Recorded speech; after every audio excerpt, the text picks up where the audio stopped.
Hello and welcome to Starbound's second channel. My name is Gabriel the Bibi Capaldi and I'll be your narrator today. But before we get into today's story, please do check down below that you are subscribed to the channel. It's 100% free and helps us pop up on your feed a bit more often. Captain Briex's crest feathers lowered involuntarily as another system failure alert chimed through the command center of the Dawn Feather. The bird-like commander steadied himself against the navigation console, his hollow bones feeling unusually heavy under the weight of responsibility. His green plumage, once vibrant and proud, now appeared dull under the blinking red emergency lights that bathed the bridge in an ominous glow. "Life support at 23%, Captain," Science Officer Narilla reported, her darker green feathers with yellow accents barely visible in the dimmed lighting.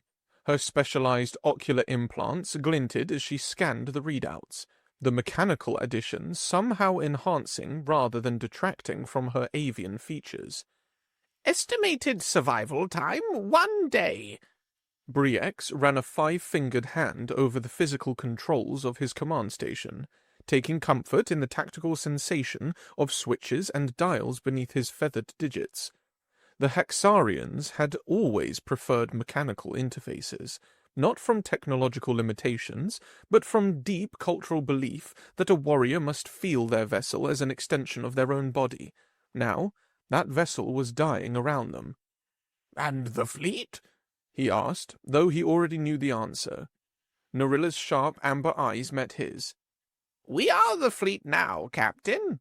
The Dawn Feather drifted through the debris field that had once been their defense squadron. The Trixar pirates had descended without warning, their scavenged vessels overwhelming the Hexarian ships through sheer numbers. Now, only their single military vessel remained, damaged almost beyond repair, carrying the last survivors of what should have been a routine patrol mission. In the corner of the bridge, Elder Krell performed the ritual mourning gestures, his faded green plumage quivering with each precise movement of his wings. The ceremonial jewelry adorning his neck vibrated softly, providing a rhythmic counterpoint to the chaotic emergency alerts. Beside him, Elith watched the view screen with the intensity only a maternal guardian who had lost her egg could muster. Her olive-green feathers puffed defensively despite there being no immediate threat to ward off. "All escape pods accounted for," Communications Officer Thrill reported, his voice steady despite the emergency. "Civilian pods broadcasting on emergency channels. However," his voice faltered, "pursuit trajectories suggest the Trixar vessels will intercept the first wave within 16 hours. Captain Briex suppressed the urge to raise his golden crest feathers in alarm. Such a display of emotion would not serve his crew now. Instead, he forced his feathers to lie flat against his skull, a posture of determined calm among his species. "Keep scanning for potential sheltering bodies," he ordered. "A nebula, an asteroid field, anything that might conceal—" "Captain!" Narilla interrupted, her usually skeptical demeanor broken by genuine surprise. "I'm detecting an unknown gravity signature. Something massive." "Trixar reinforcements?" Briex asked, his calm posture betrayed by the slight rise of his crest. "Negative," Narilla replied, adjusting her ocular implants. "Configuration unknown, but the sheer size—" She paused, rechecking her readings. "It exceeds anything in our database." Briex moved to her station, his 5-foot frame moving with the natural grace of his avian heritage. Despite their desperate situation, he found himself momentarily distracted by the familiar scent of Narilla's malting oils, a reminder of the seasonal changes their bodies followed regardless of the chaos around them. "Show me," he ordered, pushing aside the inappropriate thoughts. The main view screen shifted to display a section of seemingly empty space. Then, without warning, a massive shape began to materialize, as if the very fabric of space was giving birth to a leviathan. "Cloaking technology," Elder Krell whispered, abandoning his morning ritual to approach the screen. "No," Narilla replied, her voice hushed with awe. "They were folded somehow. as if they arrived from between dimensions. The vessel that appeared dwarfed the Dawn Feather so completely that Briex's mind initially struggled to process its scale. His species had evolved from flocking birds that nested in the great arboreal regions of Hazar Prime, where perspective and distance judgment were crucial survival skills. Yet even with his enhanced depth perception, he found it difficult to comprehend the behemoth now filling their view screen. "Tactical analysis," he managed to say, though his voice emerged as little more than a squawk. "Hull composition unknown," Narilla reported. "Power readings suggest... Captain, their energy reserves exceed our entire planetary defense grid. I'm detecting multiple weapon emplacements, but they remain inactive. They're scanning us, but the signals are gentle, non-invasive." Before Briex could respond, the communications console chimed with an incoming transmission. Officer Thrill looked up in surprise. "Captain, they're hailing us. The language protocol matches intercepted broadcasts we've captured from the species known as humans." A collective gasp rippled through the bridge. Humans were known to the Hexarians only through intercepted entertainment transmissions and sparse data packages. A spacefaring race from a distant sector, rumored to be expanding their territory, but otherwise shrouded in mystery. "On screen," Briex ordered, squaring his shoulders and raising his head to display the dignified bearing expected of a Hexarian military commander. The view screen shifted to reveal a face that sent involuntary shivers through Briex's hollow bones. Mammalian, hairless except for the top of the head and portions of the face, with flat features and rounded eyes lacking the sharp acuity of Hexarian vision. Despite the alien appearance, there was something undeniably commanding in the being's posture. "This is Captain Smith of the United Earth Federation vessel Horizon," the human spoke, the translation software converting the sounds into comprehensible Hexarian. "We've detected your distress signal and stand ready to render assistance." Captain Briex's crest feathers rose in a combination of alarm and suspicion before he could control the instinctual response. He quickly pressed them flat again, hoping the human hadn't noticed or understood the display of vulnerability. "I am Captain Briex of the Hexarian scout vessel Dawn Feather," he responded formally. "We appreciate your offer of assistance, Captain Smith." The words felt strange in his beak, pride warring with desperation. The human's face remained impassive, though something like understanding flickered in those alien eyes. "Your vessel appears severely damaged. We have medical facilities and repair capabilities if you wish to dock with the Horizon." Briex turned away from the screen, gesturing for the transmission to be muted temporarily. His officers gathered around him in a tight circle, an instinctual formation that harkened back to their species' flocking behavior. "We cannot trust unknown allies," Narilla hissed softly, her scientific skepticism on full display. "especially ones with such overwhelming technological superiority. And yet we cannot survive without assistance," Elder Krell countered, his age-weathered voice carrying the weight of wisdom. "I have studied the human transmissions we've intercepted. They are not monsters, though their social structures are—" He searched for the word. "Chaotic. They change mates as often as they change clothing, and their hierarchies seem fluid rather than proper." "What choice do we have?" Illith interjected. "The civilians in the escape pods will not survive Trixar interception. Our life support is failing. We must think of the collective's survival." Briex closed his eyes briefly, the weight of command pressing down on him like the gravity of a world far larger than his own. In his mind's eye, he saw the elaborate mating dance he had performed for his mate just one season prior. Narilla. Would they ever see their nest again? Would their unhatched egg ever know their parents? Or would they be raised by the elders like he was? "Life support status," he asked quietly. 21% and falling. Narilla replied. Critical levels in 7 hours, 42 minutes. Briex turned back to the screen and nodded for the communication to be resumed. Captain Smith, the Dawn Feather accepts your offer of assistance. Our systems are critical, and we have wounded aboard. The human's expression remained calm, but something like satisfaction showed in the slight upward curl of the lips. Excellent. We'll guide you in. Transmitting docking protocols now. As the communication ended, Briex turned to his crew. Prepare for docking procedures. All personnel to maintain discipline and dignity.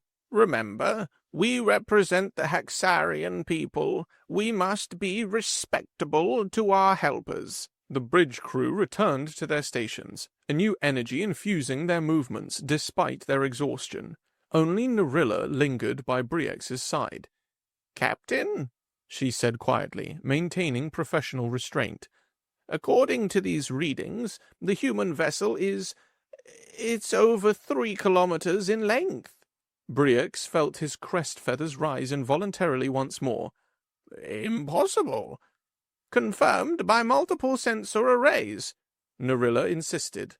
And Captain, I don't believe this is even one of their largest vessels, based on references in their communications. A chill ran through Briex's hollow bones. What kind of civilization built ships the size of small moons? What resources must they command? What wars must they fight to require such overwhelming force? As the Dawn Feather limped toward the massive human vessel, Briex performed the traditional trustful ritual, pressing his feathers completely flat against his body in formal submission to fate. The gesture was typically reserved for the most sacred of ceremonies, but it felt appropriate now. They were quite literally falling into the trust of an unknown species. The approach revealed more details of the human vessel that only heightened Briex's awe. What had appeared as a featureless hull from a distance now revealed itself to be a complex landscape of structures, antennas, weapon emplacements, and hangar bays. The horizon was not merely a vessel, it was a mobile city, a fortress that traveled between stars. Receiving automated docking guidance, the helmsman reported, his voice tight with tension. Their artificial gravity is guiding us. I've never felt such precision. Through the forward viewport, the designated docking bay loomed larger and larger, a cavernous mouth in the side of the Leviathan.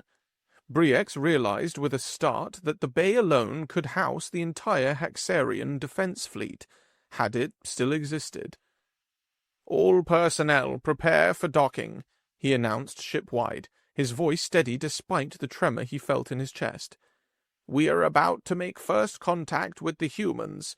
May the great Sky Mother watch over us all.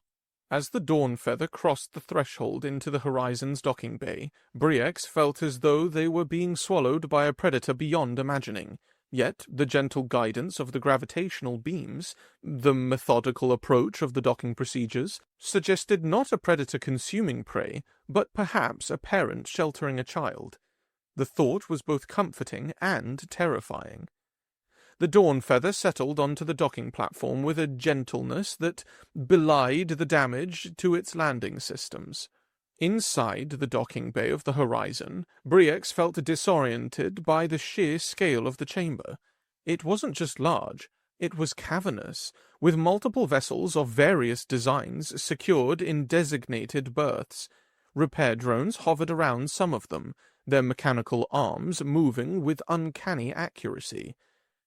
"Is this their entire fleet?"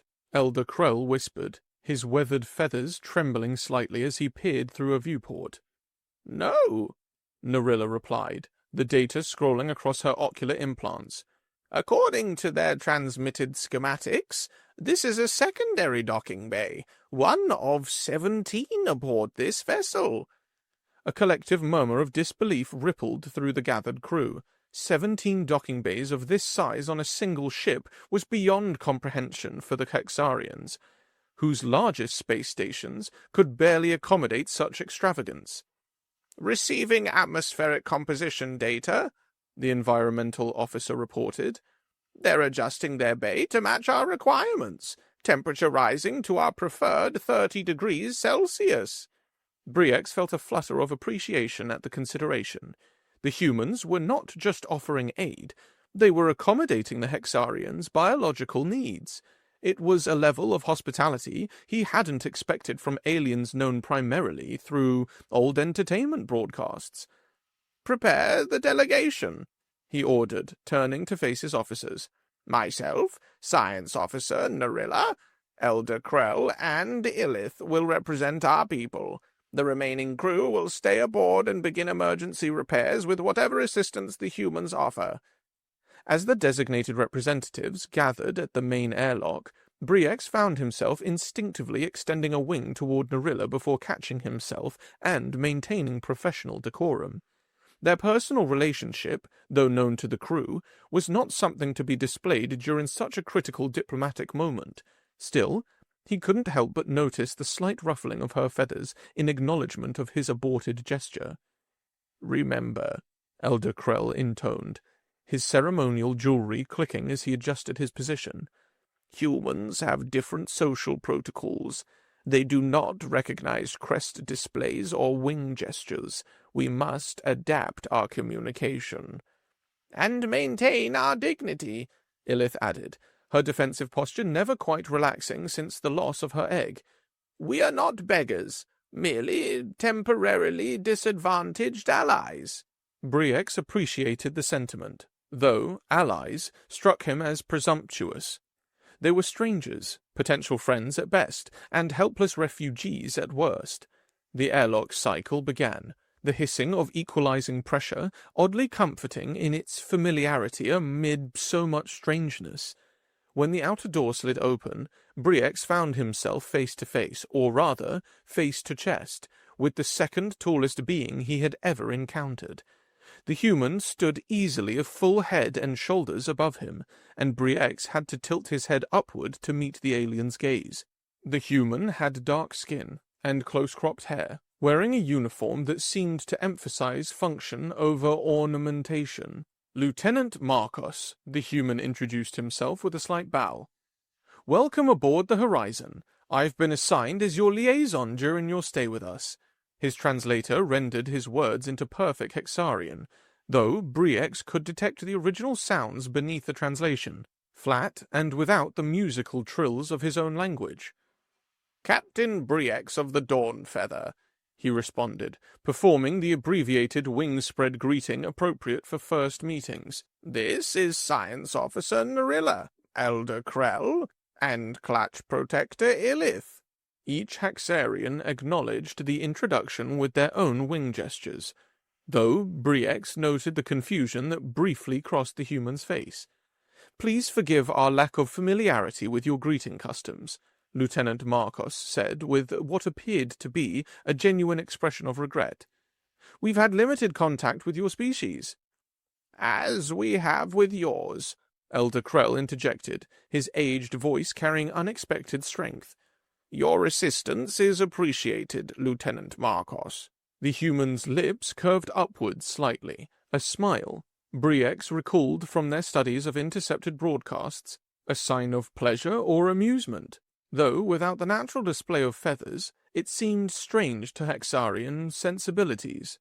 "Captain Smith sends his regards and will meet with you officially once you've had time to settle in. In the meantime, I'll show you to your accommodations and introduce you to our chief engineer, who is already preparing to assist with repairs to your vessel." Lieutenant Marcos gestured toward an internal doorway, and as the Hexarian delegation followed, Briex felt the subtle difference in artificial gravity, slightly stronger than they were accustomed to. His hollow bones protested mildly, but the discomfort was manageable. The corridors they traversed were enormous by Hexarian standards, with ceilings that soared at least 3 meters high. The design aesthetic was utilitarian yet sophisticated, curved metal bulkheads with integrated lighting that created no harsh shadows, occasionally viewing ports that revealed the vastness of space, and subtle color coding that presumably designated different sections of the massive vessel. "Our medical team is standing by if any of your people require attention," Marcos explained as they walked. Dr. Henry has studied what limited xenobiological data we have on your species, and has prepared accordingly. Most of our wounded were evacuated on the civilian pods, Briex explained, his professional tone masking the grief of remembering those who hadn't survived to be evacuated. Our immediate concern is our vessel's life support systems.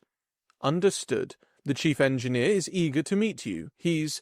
Marcos seemed to search for the right word. Enthusiastic about new technological challenges. They entered a turbolift, a vertical transport tube that Briex recognized from their own technology, though the human version moved with such smoothness that he barely felt the acceleration as they traversed what must have been dozens of decks. When the doors opened, they stepped directly into what was clearly an engineering command center.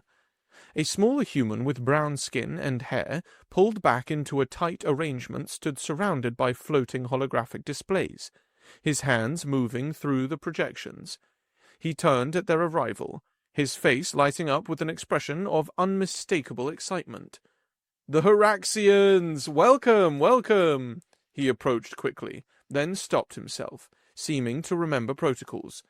"I'm Chief Engineer Javier. I've already sent a preliminary assessment team to your vessel. Hope that's all right. Initial readings suggest we can have your life support stabilized within 3 days, and full repairs completed in approximately 2 Earth weeks." Briex exchanged glances with Narilla, whose ocular implants were rapidly scanning the engineering bay with obvious fascination. 2 Earth weeks? He repeated, certain there must be a translation error. Our damage assessments indicated repairs would take a minimum half-year with our facilities. Javier waved a hand dismissively. "Oh, we have fabrication capabilities on board that can replicate most of your components. The only real challenge is interfacing our systems temporarily with yours. I'm particularly interested in your control mechanisms. All those physical buttons and switches. It's absolutely fascinating from an engineer's perspective. Was that a deliberate design choice?" The rapid-fire delivery left Briex momentarily speechless, but Narilla stepped forward, her scientific curiosity overcoming her initial suspicion. "Yes, it's cultural rather than technological," she explained. "We believe a warrior must feel their vessel through direct physical interaction, like wings. Digital interfaces create distance." She extended her feathered fingers to demonstrate. "Our nerve endings are particularly sensitive. Touch is important to us." Javier nodded vigorously. "Brilliant! Absolutely brilliant! I personally love buttons. Those virtual reality interface and brain implants are stupid. I'd love to discuss it further when there's time." He gestured to a display on the wall. "Here's the repair schedule I've drafted. We'll need approval before proceeding with any modifications, of course." The display showed a detailed schematic of the Dawn Feather, with damaged sections highlighted and repair sequences animated in a time projection. Briex stared at the display, amazed not just by the technology, but by the completeness of the scan. The humans had mapped every conduit, every system of their vessel within minutes. "This is very thorough," he said carefully. "Standard procedure," Lieutenant Marcos assured him. "We maintain all data regarding your vessel as confidential under Federation protocols. The scans are necessary for efficient repairs." Before Briex could respond, Javier continued enthusiastically. "I've assigned Team Alpha to your life support systems as the priority. Teams Beta and Gamma will focus on structural integrity and propulsion, respectively. Each team has a specialized fabrication unit to produce replacement components." "How many personnel are involved in these repairs?" Elder Krell inquired, his aged eyes narrowing slightly. 36 engineers and technicians, supported by 62 automated systems, Javier replied without hesitation. "Standard deployment for a vessel of your size." Briex felt his crest feathers rising again in surprise. The entire crew of the Dawn Feather was 17 individuals.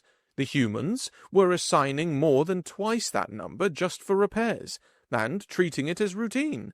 "Perhaps we should continue to your accommodations," Lieutenant Marcos suggested, noting the Hexarians' apparent overwhelm. "You can rest and refresh yourselves while the initial repairs are underway." As they followed Marcos back to the turbolift, Ilith moved closer to Briex. "Their resources," she whispered. "They expend them so casually." Briex could only nod in agreement. The Hexarian approach to resources was one of careful conservation, each item valued and used to its fullest before replacement. The human approach seemed almost wasteful by comparison, yet he couldn't deny its apparent effectiveness. The turbolift carried them to what Marcos described as the guest quarters section of the vessel. When the doors opened, they revealed a corridor with individual doorways spaced at regular intervals. "We've prepared individual accommodations for each of you," Marcos explained, leading them forward. "You can adjust the environmental controls to your physiological or personal preference." "Individual accommodations?" Elder Krell repeated, his confusion evident. "For all of us?"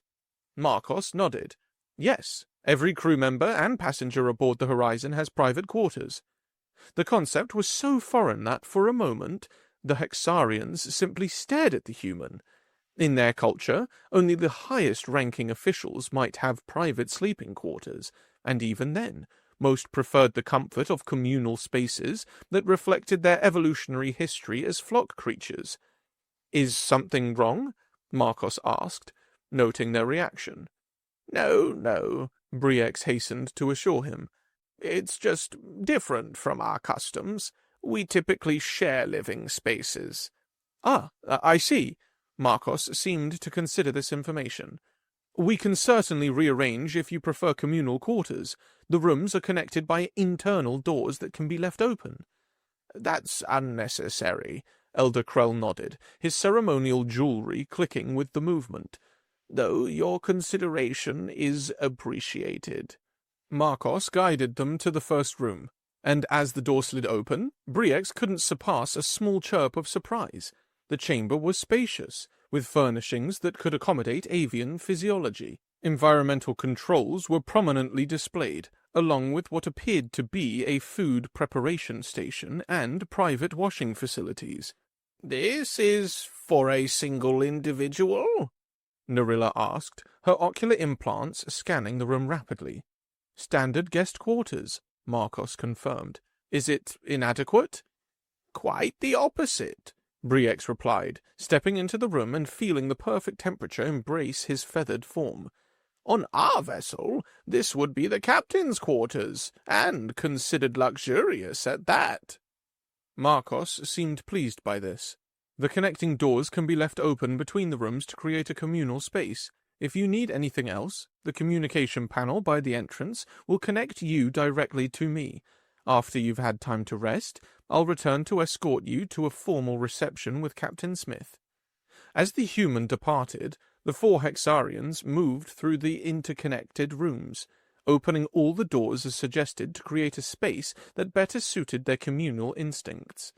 Once alone, they gathered in the central area, their professional facades giving way to expressions of undisguised awe. "Their casual abundance," Elder Krell said softly, settling his aged frame onto one of the nest-like depressions. "It's beyond anything in our records. The others who remained on the ship won't believe this. Their culture is different from ours," Narilla added, her scientific detachment failing to mask her excitement.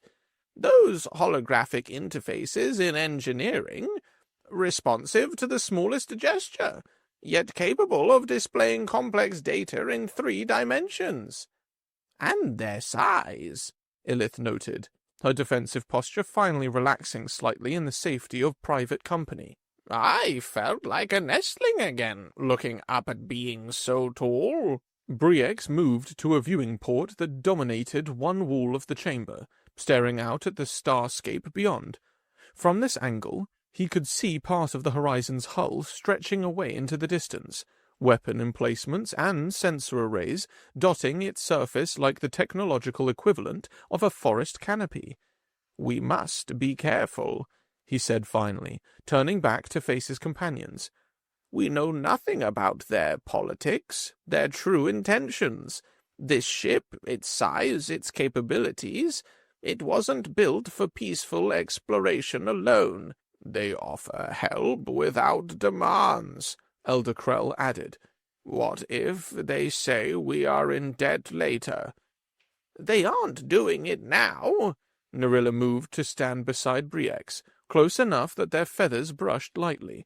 The contact, brief as it was, provided comfort amid the alien surroundings. "But we should remain cautious. We are but one small vessel. What would happen if we represented something they desired or feared?" Briex had no answer for that. As the others continued their discussion, he turned back to the viewport, watching the distant stars. Somewhere out there, the civilian escape pods carried the remaining Hexarians of their expedition, and somewhere beyond that, their homeworld continued its existence, unaware of the immense power they had just encountered. For better or worse, the Dawn Feathers distress call had introduced the Hexarian people to a civilization whose capabilities dwarfed their own as thoroughly as the Horizon dwarfed their vessel.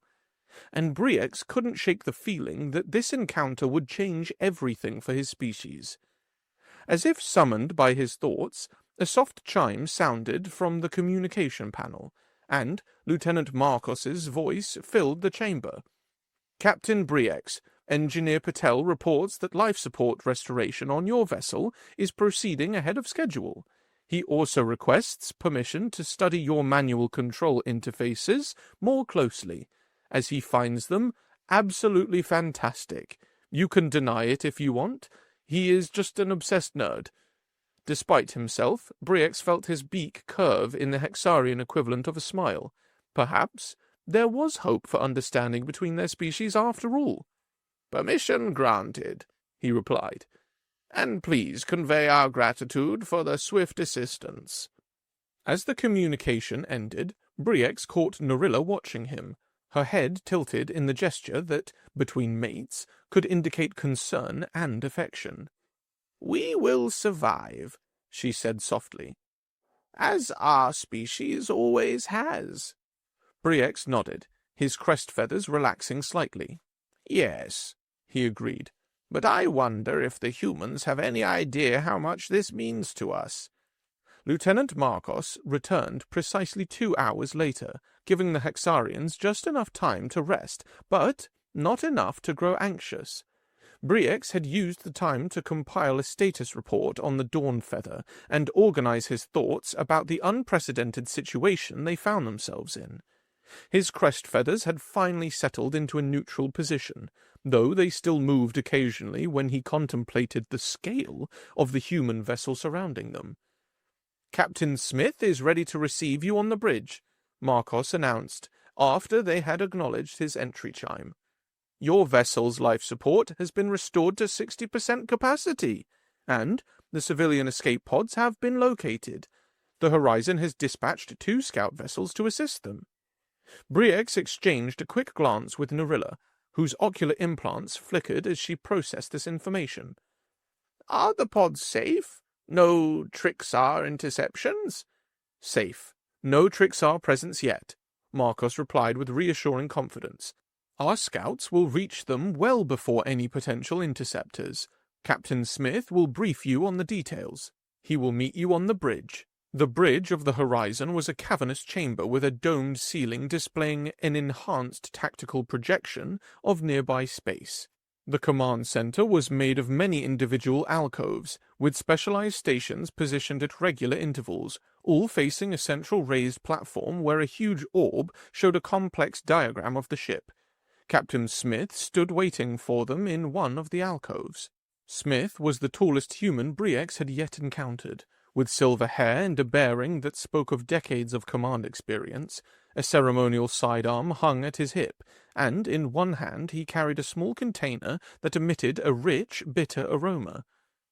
"Captain Briex," Smith's voice was deep, each word carefully measured. "Welcome to the Horizon. I'll keep this brief as we have a situation developing. The Trixar fleet that attacked your people is approaching our position. 12 vessels in attack formation. Briex felt his feathers tighten against his body in alarm. Captain, the Trixar never commit such numbers unless they're determined to reclaim what they consider their rightful prey, Smith finished, surprising the Hexarians with his understanding. Yes, we've encountered their kind before. Before Briex could suggest evasive action, a soft alert chimed from the main bridge, and Smith turned his attention to a young human at the tactical station. Report, Weapons Officer Kowalski. Trixar fleet emerging from hyperspace, sir, the enthusiastic young officer replied. 12 vessels in attack formation, weapons charging. They're hailing us. Smith gestured for the Hexarian delegation to remain where they were. On screen, Kowalski. The massive tactical display shifted to reveal the face of a Trixar, a reptilian creature with bony ridges along its skull and prominent fangs protruding from its lower jaw. It wore what appeared to be trophies from previous conquests attached to its scaled armor. "This is Warlord Grax of the Trixar hunting fleet." The creature's guttural voice emerged through a translator device. "You are harboring our rightful prey. Return the Hexarian vessels immediately, or face the consequences of violating the sacred hunting rights of the Trixar Dominion." Smith sipped calmly from his container before responding, a gesture so incongruous with the threat that Briex found himself momentarily fascinated by the human's composure. "Warlord Grax, I am Captain Smith of the United Earth Federation vessel Horizon. The Hexarians are under our protection. They are not your prey, and we recognize no hunting rights over sentient species." The Trixar's ridges flared in clear agitation. "Your species is new to this sector, human. You do not yet understand the established order. All lesser races acknowledge the Trixar right of conquest. Either you do that, or we start firing." Smith placed his container on a small surface extending from his command chair. "I suggest you withdraw your vessels." "This is your final warning," Grax snarled. "Surrender our prey, or we will destroy your vessel and claim both species as trophies." Smith's expression remained impassive. "Officer Kowalski, destroy one of their ships." The young human's fingers reached for the control interface, his enthusiasm barely contained. "Targeting solution ready, Captain. Automated systems recommend full autonomous firing." "No," Smith replied. "Manual targeting. Consider this a training exercise, Kowalski." "Yes, sir," the young officer responded with obvious delight, adjusting his controls. "Fire," Smith said calmly, cutting off the Trixar's continued threats with a single word. Through the viewport, Briex watched a single missile depart. When it exploded, space became so bright that even Narilla's enhanced vision couldn't look at it directly. Within seconds, the Trixar fleet had lost one vessel, not destroyed, but obliterated from existence. "Warlord Grax," Smith spoke with the same calm as before, "consider this a formal notice. The Hexarian people are now under United Earth Federation protection. Any further aggressive action against them will be met with a proportionate response." The Trixar warlord's face contorted with rage, but there was also something new in those reptilian eyes. Fear. This violation will not stand." "I suggest you use your emergency systems to return to your territory and reconsider your hunting rights policy," Smith replied before terminating the communication. He turned to the Hexarian delegation, who stood in stunned silence at the casual display of overwhelming technological superiority. "I apologize for the interruption," he said, retrieving his container of dark beverage and taking another calm sip. "Now, about those repairs to your vessel." 5 days later, the Dawn Feather prepared for departure. The repairs had been completed in half the time Engineer Javier had initially estimated, and the Hexarian vessel now boasted several minor enhancements that the humans had insisted were standard upgrades for Allied vessels. Briek stood in the docking bay with Narilla at his side, watching as the last of their crew boarded. The civilian pods had been recovered and their occupants temporarily housed aboard the Horizon in what one of them had described as the most luxurious resting resort imaginable. Captain Briek, Lieutenant Marcos approached, carrying a small data device. "Final diagnostics for your vessel. All systems are functioning at optimal capacity, with the shield harmonics improved by 38% and propulsion efficiency increased by 22%. "Thank you, Lieutenant," Briek replied, accepting the device. "Your hospitality has been illuminating." Marcos smiled. "It's been our pleasure. Captain Smith sends his regards and hopes for continued positive relations between our peoples." As the lieutenant departed, Narilla leaned closer, her feathers brushing against Briek's in a gesture intimate enough to be noticed, but still within the bounds of public propriety. "The civilians are already discussing alliance possibilities," she murmured. "Elder Krell overheard them talking about petitioning the Great Matriarch directly upon our return." Briek nodded slightly. "I've heard. And what do you think, Science Officer?" Narilla's ocular implants flickered briefly. "Objectively, an alliance with humans offers significant advantages. Their technology, their resources." She hesitated. "But there are cultural considerations. The speed with which they decide to use violence, their casual approach to matters we consider formal." "All valid points," Briek agreed, maintaining the neutral tone expected of him in public. "I will present all perspectives to the matriarch without bias."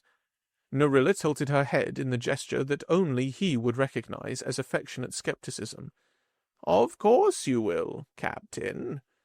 As they boarded the Dawnfeather, Briek overheard a group of civilians chattering excitedly about their experience. "Did you see the recreational facilities?" one was saying. "Individual bathing chambers with temperature controls for each occupant. The food dispensers," another added. "Programmed with Hexarian nutritional requirements, but with flavor variations we've never experienced. If we're honest," a third lowered their voice to what they thought was a discreet volume, "I think there will be a lot of off-season eggs laid after this experience. The comfort levels alone have triggered molting cycles in half the civilian contingent." Briek suppressed the urge to chuckle, though he couldn't help but notice that Narilla's own feathers had taken on the particular luster that preceded the mating season. Perhaps there was truth to the observation. From the command center of the Dawnfeather, Briek oversaw the final departure procedures. The vessel responded with a crispness that hadn't been present before the human modifications, controls still pleasingly tactile, but somehow more responsive beneath his feathered digits. "Receiving departure clearance from Horizon Control," Communications Officer Thrill reported. "They're opening a departure corridor and providing navigation data for optimal return trajectory to Hexarian space. Acknowledge their clearance with formal gratitude," Briek ordered. "Helmsman, take us out at 1/4 thrust." As the Dawnfeather glided smoothly from the docking bay of the human battleship, Briek found himself already composing the private message he would deliver to the Great Matriarch. He would maintain formal neutrality in his official report, of course, but his personal recommendation would be clear. An alliance with humans was not merely advantageous, it was essential for the future of their species. The massive form of the Horizon receded in their viewports, its size still awe-inspiring even after days spent aboard. Briek noticed a small addition to the Dawnfeather's hull displayed on one of the monitor screens, a discreet human insignia, elegantly incorporated into the Hexarian design as if it had always belonged there. He saw it not as a mark of ownership, but of friendship. Set course for home. Settling back in his command chair with a newfound confidence. The universe had suddenly become a much larger place for Trixarian people, but perhaps also a safer one. As the Dawnfeather's engines powered up to their newly enhanced capacity, and the stars blurred into streams of light, Briex allowed his crest feathers to rise slightly in anticipation. The great matriarch would certainly find this first contact report interesting reading indeed.